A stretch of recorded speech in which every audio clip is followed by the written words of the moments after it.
যদু একখানা কুড়ুল নিয়ে নৌকা গড়তে চলল। বনের ভিতর থেকে গাছ কেটে সেখানেই তার কাজ আরম্ভ করল। তার ইচ্ছা সেই দিন নৌকা প্রস্তুত করে ফেলে, পরিশ্রমেরও কসুর নেই। এমন সময় কোথা থেকে সেই 1 হাত লম্বা মানুষটা এসে উপস্থিত। কি হে যদুনাথ, কি হচ্ছে? গামলা। তবে তাই হোক। বলে 1 হাত লম্বা মানুষটা চলে গেল।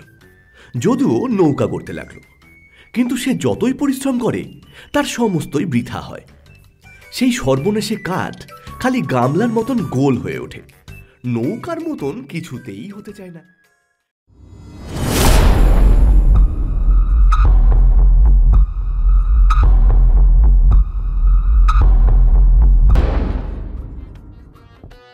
ডাউন মিস্ট্রি লেন আপনাকে স্বাগত জানায়। ভিন্ন স্বাদের রহস্য গল্প শুনতে সাবস্ক্রাইব করুন আমাদের official YouTube channel down mystery lane. আজ আপনাদের জন্য নিয়ে এসেছি উপেন্দ্র কিশোর রায়চৌধুরীর লেখা ঘ্যাঘাসুর। অভিভাবকদের বলবো আপনারা বাড়ির ছোটদের জন্য এই গল্প অবশ্যই শোনাবেন, আর যারা বড় তারা অবশ্যই ফিরে যাবেন তাদের ছোটবেলায়। আজকের গল্প পাঠে তমাল, শুভঙ্কর, শুভময়, তাপস, সুমনা, সঞ্জিত এবং আমি মনতোষ। আজকের গল্পটির সম্পাদনা করেছে তমাল, পোস্টার ডিজাইন মনতোষ। শুরু হচ্ছে আজকের গল্প উপেন্দ্র কিশোর রায়চৌধুরীর লেখা ঘ্যাঘাসুর।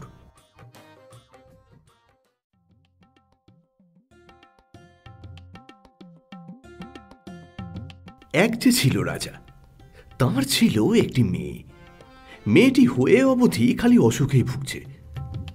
একটি দিনের জন্য সে ভালো থাকে না। কত বদ্যি, কত ডাক্তার, কত চিকিৎসা, কত ওষুধ, মেয়ে ভালো হবে দূরে থাক, দিন দিন রোগাই হচ্ছে। এত ধন জন থেকেও রাজার মনে কোনো সুখ নেই। কিসে মেয়েটি ভালো হবে তাঁর কেবল সেই চিন্তা। এমন করেই দিন যায়। এর মধ্যে একদিন এক সাধু রাজার মেয়ের অসুখের কথা শুনে বললেন, মহারাজ, আপনার মেয়ে একটা লেবু খেয়েই ভালো হবে। একটি লেবু? সে যে কোন লেবুটি, কোথায় কার বাগানে তা পাওয়া যাবে, সাধু তার কিছুই না বলে চলে গেলেন। রাজা আর উপায় না দেখে দেশের সমস্ত লোককে এই কথা ঢেড়া পিটিয়ে জানিয়ে দিলেন। রাজামশাই বলেছেন, যাহার লেবু খাইয়া তার মেয়ে ভালো হইবে, সে রাজামশাইয়ের মেয়েকে বিবাহ করিবে এবং তার রাজ্য পাইবে। শুনুন শুনুন শুনুন, বিশেষ। এখন মুশকিলের কথা এই যে সেই রাজ্যে লেবু পাওয়া যায় না। কেবলমাত্র একটা চাষির বাড়িতেই একটি লেবু গাছ আছে। চাষি অনেক কষ্ট করে শ্রীহট্ট থেকে সেই গাছটি আনিয়েছিল। সবে সেই বছর তাতে লেবু হয়েছে। লেবু তো নয়, যেন রসগোল্লা। এক একটা বড় কত, যেন এক একটা বেল। এই চাষির 3 ছেলে, যদু, গোষ্ঠ আর মানিক। রাজার হুকুম শুনে চাষি যদুকে 1 ঝুড়ি লেবু দিয়ে বললেন, শিগগির এগুলো রাজার বাড়ি নিয়ে যা। এর একটা খেয়ে যদি মেয়ের ব্যামো সারে, তবে রাজার মেয়েকে বিয়ে করতে পাবি। হ্যাঁ, ঠিক আছে বাবা।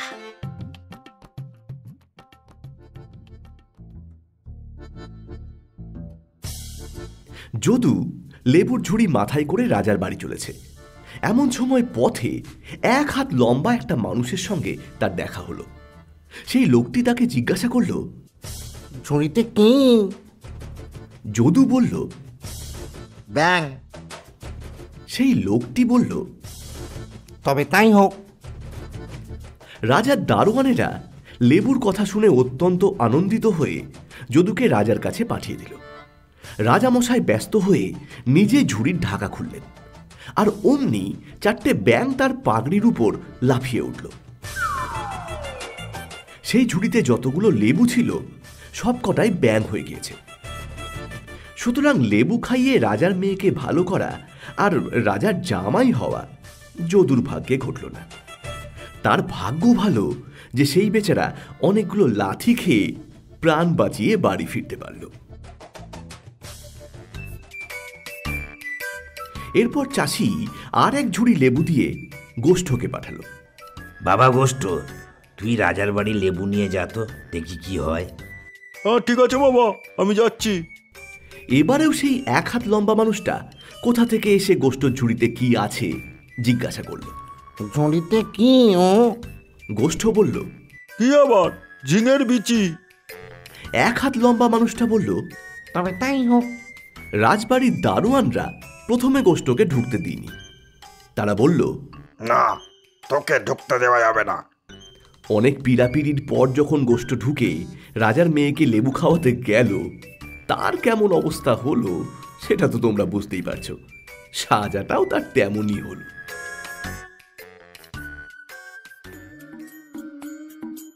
মানিককে সকলেই একটু বোকা মনে করে, কাজেই তাকে আর লেবু ঝুড়ি দিয়ে রাজার বাড়ি পাঠাতে কেউ বলল না।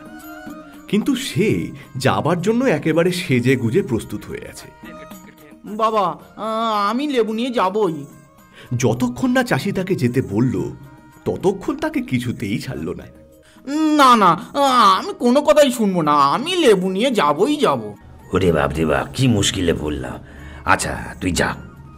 শেষটা তাকেও এক ঝুড়ি লেবু দিয়ে পাঠাতে হলো। পথে সেই 1 হাত লম্বা মানুষের সঙ্গে মানিকেরও দেখা হলো। 1 হাত লম্বা মানুষ জিজ্ঞাসা করলো, ঝুড়িতে কি?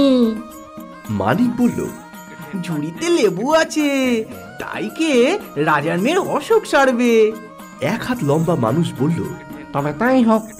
রাজবাড়িতে ঢুকতে মানিকের যার পন্নায় মুশকিল হলো।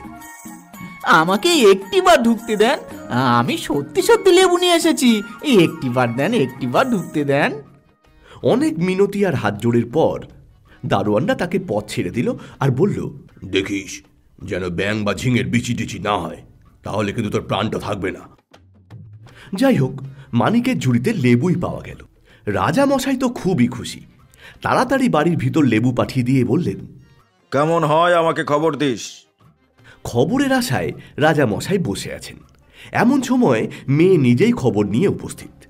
সেই লেবু মুখে দিতে না দিতেই তার অসুখ একেবারে গায়েব হয়ে গিয়েছে। এতে রাজামশাই যার পণ্যায় আনন্দিত হলেন, কিন্তু তারপরেই তিনি ভাবতে লাগলেন, তাই এটাই তো, এ কি করলাম? এখন যে চাষির ছেলের সঙ্গে মেয়ের বিবাহ দিতে হয়। এই ভেবে রাজামশাই স্থির করলেন যে চাষির ছেলেকে যেমন করেই হোক ফাঁকি দিতে হবে। মানিকলাল ভাবছে এরপরই বুঝি মেয়ে বিয়ে দেবে। এরপরেই বুঝি রাজার মেয়ের সাথে আমাকে বিয়ে দেবে, কি মজা। এমন সময় রাজামশাই তাকে বললেন, এই যে বাপু, তুমি কাজটা বেশ ভালোই করেছো, কিন্তু রাজার মেয়ে বিবাহ করা সহজ কথা নয়। আগে আর একখানা কাজ করে দাও দেখি, তারপর দেখা যাবে কি হয়। জলে যেমন চলে ডাঙায় তেমন চলে, এই রকম একখানা নৌকা আমায় যদি গড়ে দিতে পারো তাহলে ভেবে দেখব। জি আজ্ঞা। মানিক যে আজ্ঞা বলিয়া বিদায় নিল। তারপর বাড়ি এসে সমস্ত কথা বলল। বাড়ির সকলেই মানিককে নেহাত বোকাই ভাবত। সুতরাং তারা মনে করল মানকে যখন রাজার মেয়েকে ভালো করে এসেছে, তখন নৌকাখানা ইচ্ছা করলেই সে তৈরি করতে পারে। যদু একখানা কুড়ুল নিয়ে নৌকা গড়তে চলল। বনের ভিতর থেকে গাছ কেটে সেখানেই তার কাজ আরম্ভ করল। তার ইচ্ছা সেই দিন নৌকা প্রস্তুত করে ফেলে, পরিশ্রমেরও কসুর নেই। এমন সময় কোথা থেকে সেই 1 হাত লম্বা মানুষটা এসে উপস্থিত। কি হে যদুনাথ, কি হচ্ছে? গামলা। তবে তাই হোক। বলে 1 হাত লম্বা মানুষটা চলে গেল। যদুও নৌকা করতে লাগলো, কিন্তু সে যতই পরিশ্রম করে শেষটায় যদুর রাগ হয়ে গেল। কিন্তু রাগের ভরে একটা কাঠ ফেলে দিয়ে ক্রমাগত আর 2-3টে কাঠ নিয়েও গামলা ছাড়া আর কিছুই তৈরি করতে পারল না। যাই হোক, গামলাগুলো হলো ভারী সরেস, সুতরাং সন্ধ্যার সময় যদুনাথ গোটা ৩-৪ গামলা ঘাড়ে নিয়ে বাড়ি ফিরল। এমন ভালো গামলাগুলো বনে ফেলে আসতে কিছুতেই তার ইচ্ছে হলো না। তারপর গোষ্ঠ নৌকা করতে চলল, আর সেই ১ হাত লম্বা মানুষের অনুগ্রহে সন্ধ্যাবেলা ৫খানি অতিশয় উঁচু দরের লাঙল কাঁধে নিয়ে ঘরে ফিরল। এরপর মানিক গেল নৌকা করতে, এবং তাকেও সেই ১ হাত লম্বা মানুষ এসে জিজ্ঞাসা করল। কি হচ্ছে? মানিক সাদাসিধা উত্তর দিল। জলে যেমন চলে ডাঙায়ও তেমনি চলে, এমন একখানা নৌকা গড়ে দিতে পারলে রাজামশাই বলেছেন মেয়ের বিয়ে দেবেন। এই কথা শুনে সেই ১ হাত লম্বা মানুষ বলল, তবে তাই হোক। মানিক সবে সেই নৌকার কাঠ কেটে তাতে চড়ে বসেছিল। ১ হাত লম্বা মানুষের কথা শেষ হতে না হতেই সেই কাঠ ছুটে চলল। সে আর এখন কাঠ নেই, অতি চমৎকার একখানা নৌকা। তাতে দড়ি নেই, মাঝি নেই, দাঁড় নেই, পাল নেই। অথচ যেখানে যাওয়ার দরকার তা নিজেই বুঝে নেয়, সেখানেই সে নিজেই থামে। রাজা রাজরার উপযুক্ত মখমলের গদি তাকিয়ায় তার ভেতরটা সাজানো। বাইরেটা দেখতে তার ভারী সুন্দর। যে জিনিসে তার নৌকা সেজেছে তা সেই ১ হাত লম্বা মানুষের দেশেই পাওয়া যায়। আমি অবশ্য তার নাম জানি না। রাজামশাই সভায় বসে আছেন, এমন সময় মানিকলালের সেই নৌকা সেখানে গিয়ে উপস্থিত। সকলে নৌকার রূপগুণ দেখে ভারী আশ্চর্য হয়ে গেল, আর কত প্রশংসাই করতে লাগলো। রাজামশাইও যে আশ্চর্য হননি এমনটা নয়, কিন্তু তার আশ্চর্য ভাব চেপে গিয়ে তিনি মানিককে বললেন, এই যে বাবা মানিক, এ তো ঠিক হচ্ছে না। আর একখানা কাজ তোমাকে করে দিতে হবে যে বাবা। এক গাছি ঘেঘাসুরের লেজের পালক হইলে আমার মুকুটের বেশ শোভা হয়। এই জিনিসটি যদি এনে দিতে পারো তাহলে তুমি আমার মেয়েকে বিয়ে করতে পারবে। জি আজ্ঞা। মানিক জো আজ্ঞা বলেই ঘেঘাসুরের পালক আনতে চলল।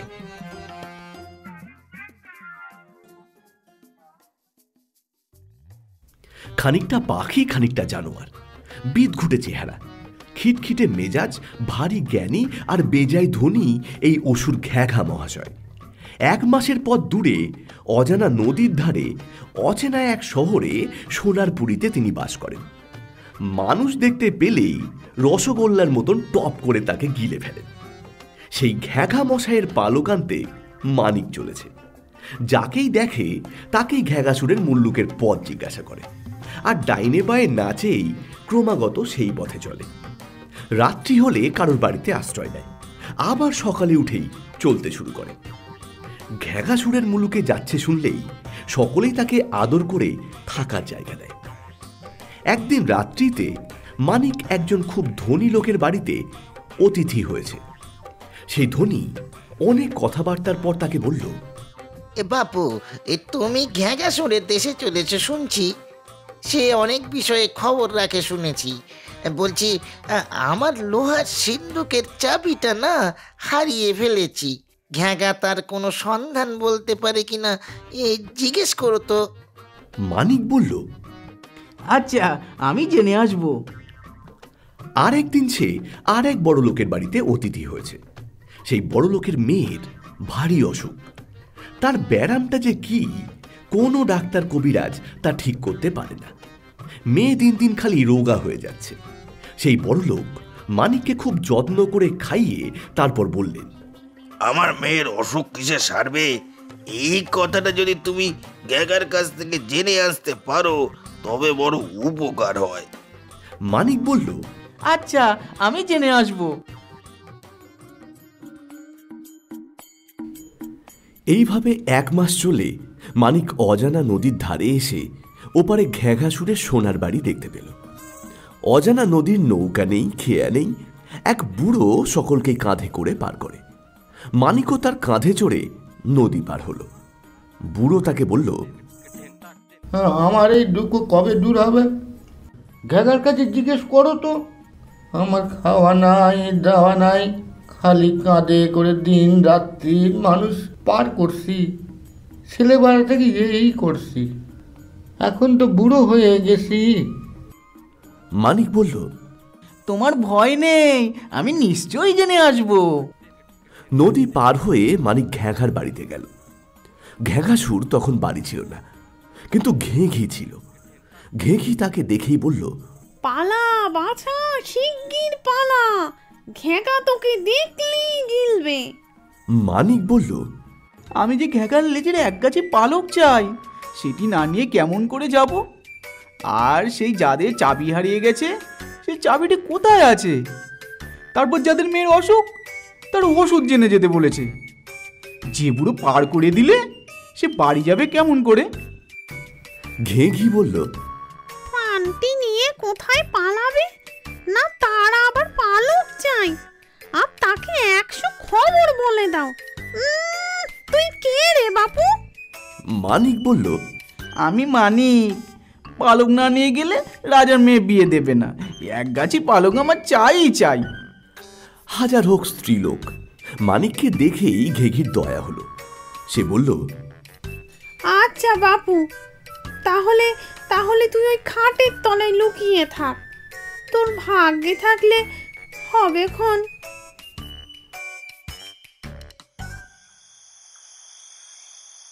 সন্ধ্যের পর ঘ্যাঘাসুর বাড়ি আসলো।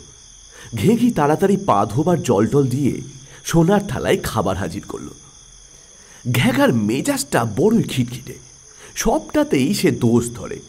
বাড়ি এসেই সে জোরে জোরে নিঃশ্বাস টানতে লাগলো আর বলতে লাগলো,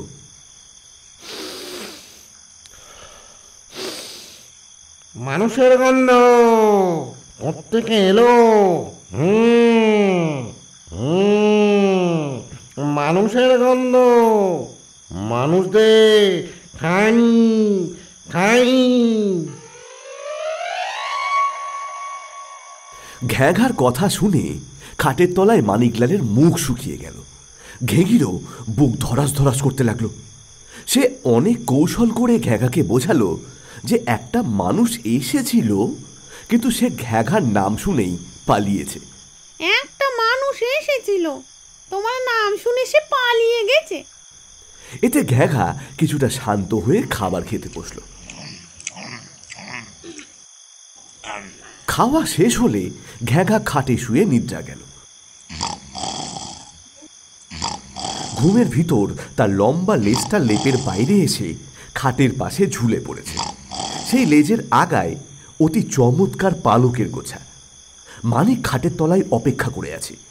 লেজ দেখেই সে ঘ্যাঁচ করে একটা পালক ছিঁড়ে দিল। অমনি ঘ্যাঘা ব্যস্ত সমস্ত হয়ে বলে উঠল, উরি বাবা রে, ঘেঘি আমার ল্যাস ধরে কেজি টানলো। এ তো মানুষের গন্ধ। ঘেঘি বলল,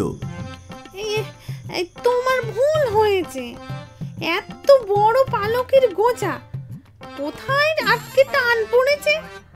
আর মানুষ তো একটা এসেছিল বলেছি, তারই গন্ধ হবে।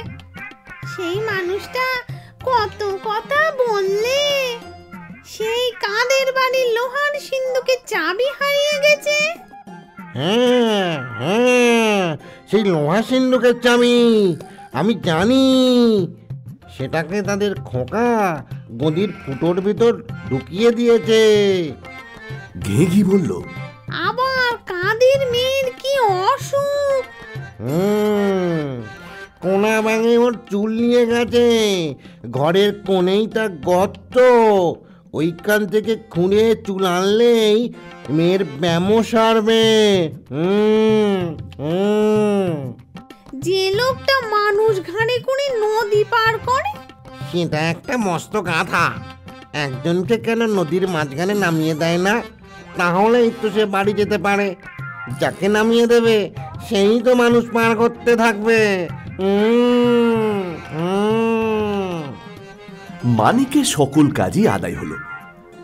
এখন রাত পোহালেই ঘ্যাঘা বাইরে চলে যাবে, আর সেও বাইরে আসতে পারে। রাত ভোর হলে ঘ্যাঘা জলখাবার খেয়ে বেড়াতে বেরোল। ঘেঘিও মানিককে পেট ভরে খাইয়ে বিদায় করল।